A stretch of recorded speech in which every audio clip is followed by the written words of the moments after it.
Hey, what's up guys, John here. We're witnessing the greatest real estate transformation that we've ever seen, ever. I mean, this is bigger than anything we've read about even in history books. We're gonna witness the property ownership rates plummet. We're gonna witness rents plummet. We're gonna witness so much change. We're already starting to see small little, blimps of it. For example, foreclosure filings are now soaring, eviction rates are soaring. We're starting to see a lot of these situations unfolding, but this is nothing compared to the change that's coming. In this year, the end of this year, early next year, and 2025 is going to continue to get worse and worse and worse for those that are not paying attention. But for those that are, they're going to make smart, well-informed decisions, and because of that, they're going to position themselves and their family for the greatest wealth transfer of all time. And I'm going to break it down for you clearly with verifiable facts in this video. Please hit the like button. When you hit the like button, YouTube will share this content to educate more people about what's really going on. And today's video is sponsored by my company, GreatCreditFast.com. That's GreatCreditFast.com. If you want to fix your credit to position yourself for the greatest wealth transfer ever, you're going to need good credit.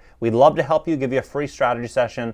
Go to GreatCreditFast.com. Take a look at this. So foreclosure filings continue to surge with more homeowners now in danger of losing their properties. Eviction filings soar 50% above pre-pandemic levels in some cities. Now I'm going to show you the facts first, and then I'm going to back it up and I'll show you how I came to this in a second. So how many housing units in America? 140 million. So 140 million total housing units in America. 64.8% of these homes have a mortgage, which is 96,320,000 properties have a mortgage in America. Now 31.2% do not have a mortgage, which is 43,680,000 properties with no mortgage. So for context, the entire population of California is 40 million. So essentially the entire population, if they were all homeowners, and the population of New Jersey, which has about 8 million, that combined, if they were all homeowners, would be the entire housing stock with no mortgage in America. It's a big number. It's basically like the amount of housing units in Florida, Texas, and possibly Jersey, and maybe even another little state. Like, it's a lot of properties that are paid off full, no mortgage at all. So you have to ask yourself, what does this actually mean for the housing market? I mean, does this mean these investors are going to run out there and buy more properties in a crash? I'm going to get to that in a second. Now, there's 660,000 Airbnbs. A lot of people are diving out there saying, Airbnb bust, Airbnb bust. This is going to change everything. Now look, this is going to have a big impact on certain markets, definitely. If you're in a tourist location, Miami, one of these really popular areas where everyone's buying Airbnbs, Austin, Texas, like, sure, that market might see a hell of a lot of inventory hit the market, no doubt about it. But if you're in America as a whole, it's not going to really change the needle. It's not going to move the needle. But look at this. In America right now, there's 1.7 million housing units that are under construction that had buyers. At least that was the home builders thought. They had buyers at 3% mortgages, 3.5% mortgages. Do they have them at 7, 8%? Who knows? Maybe. Like, this market's absolutely crazy. Sky high mortgage rates, sky high home prices. It doesn't make any sense, right? But what I do think is going to happen is I think that a lot of these properties are probably going to be sold to private equity firms, and they're going to keep them as rentals, right? It's a good inflation hedge. They can kind of control the asset. They can generate a stable income and stable return on their investment. I think that that's what's going to happen. I think of these 1.8 million homes, I think that a large chunk of those probably will go to these private equity firms, probably half, if I had to guess, somewhere in that range, will go for rent. But look at the real numbers here. That's really shocking. How many rental units are there in America? There's 44 million rental units. So I'm going to just bring everybody up to speed here, show you the facts. So what percentage of mortgages are below 6%? 90%. What percentage have a mortgage? 64.8%, which I just referenced here. What percentage, how many homes in America? 140 million, which I also just referenced. What percentage have a mortgage? 96 million have a mortgage. And it shows right here what percentage don't, 31%. So I'm just bringing you up to speed, showing you this is how I came up with everything that I'm telling you right now. But look at this. This number, this is what I think changes the game, and this is what I think is going to be the main instigator for the greatest real estate transformation we've seen in over 100 years, really probably ever. So we're looking at this chart. This is a chart of property owners in America. So you have 55 to 64-year-olds owning 23.41% of the entire housing market. 65 to 74-year-olds, 18.49% of the entire housing market. 75 and above, 13.58% of the entire housing market. Now, this right here, the 0.81% of the 140 million homes, that's about the size of the Airbnb market. is this orange little sliver. People are looking at that sliver saying this is going to be the game changer. No, I think the game changer is going to be this huge pie, which is 56% of the entire housing market owned by people in retirement age. This is a huge situation, but something bigger is happening behind the scenes with retirement that nobody's talking about, which is this. Look at this. So they own 55.58% of the housing market, right? Of 140 million, it's 77 million houses. That's what they own. 44% of them have a mortgage, which is 34 million. 237 properties have a mortgage, right, of this 77. It's a big number. Now, half of these people are in financial distress, right? They've fallen into poverty. Half. It's a massive number. 17 million properties, right? So this as a whole would account to adding 39% to the rental stock of 44 million housing units. Half, roughly half, 39%, right? But this doesn't include the 10 million homes that Americans own, second homes that Americans own, 10 million properties. It doesn't include Airbnb. It doesn't include people that are losing their jobs. It doesn't include all of this other changes happening in the economy. This isn't touching on any of that. This is one of the main drivers, though. This is what's going to happen. Affordability. Affordability is going to push a lot of property owners that aren't even in retirement age, just property owners in general, to try to save money, right? That's what's going to happen. We're witnessing the erosion of living standards in America. And renters save an average of $872 a month compared to those with a mortgage payment. So you're going to have people that are currently owning a home that are going to want to rent to try to save some money. You're going to have people in retirement age they own this property with a mortgage. They're already stepped into financial hardship and poverty. They're going to start to either sell their property or rent their property out.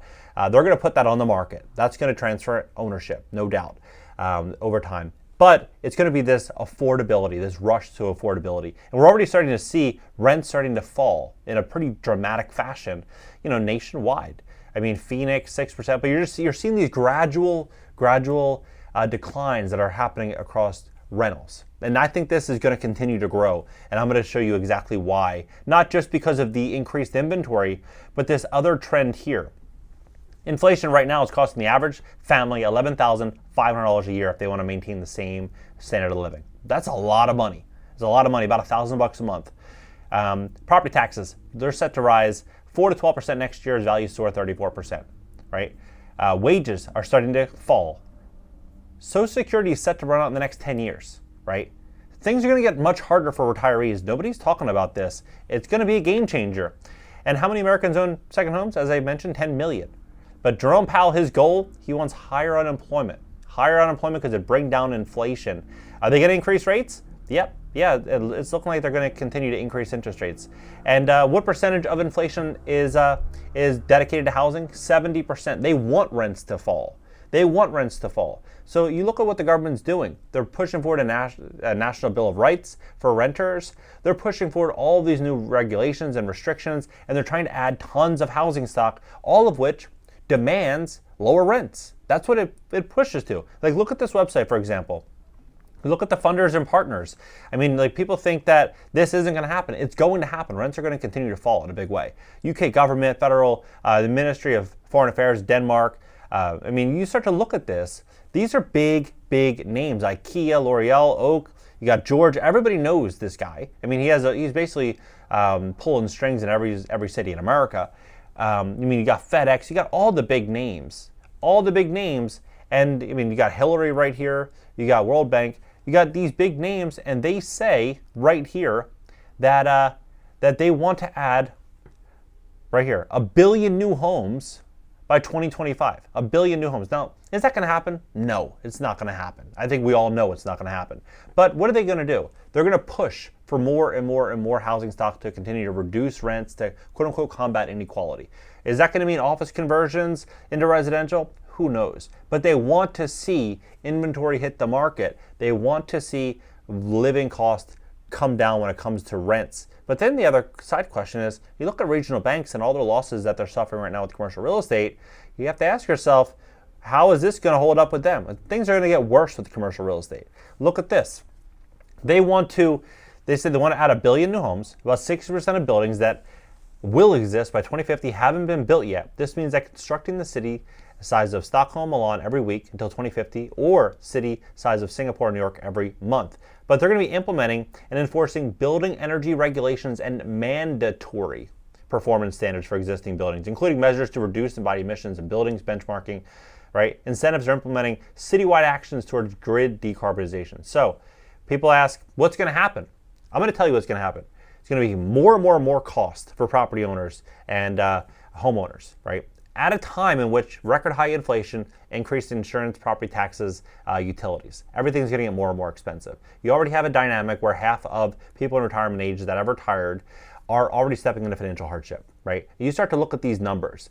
The numbers are astounding. We're going to see a flood of inventory from retirees coming onto the market because they're not going to be able to do these property upgrades. They're not going to be able to maintain their standard of living and feed themselves and keep their mortgage current. So over time, we're going to see more and more inventory hit the market that is not being accounted for. And as that is happening, what else is happening? You have Airbnb, you have these second homes, you have people pulling back. We're going to see this disparity between the haves and have-nots never being greater. Now, I do believe we're in the greatest wealth transfer of all time, but I do believe it's very wise to pay very close attention to this. And if you're going to invest, really make forward-thinking, smart, strategic investments based on what's actually happening versus on what you hope is going to happen. Because I heard a saying a very, very long time ago that smart people make decisions based on what's actually happening. Everyone else makes decisions based on what they want to happen. So make smart, well-informed decisions. This is going to happen. We're witnessing the greatest wealth transfer of all time. We're in it now. What do you think about it? Drop it below. Hit the like button. Add me on IG. And if you want to fix your credit, we'd love to help you at greatcreditfast.com. Go there, schedule a free strategy session. You see how we can help you. Catch you in the next video.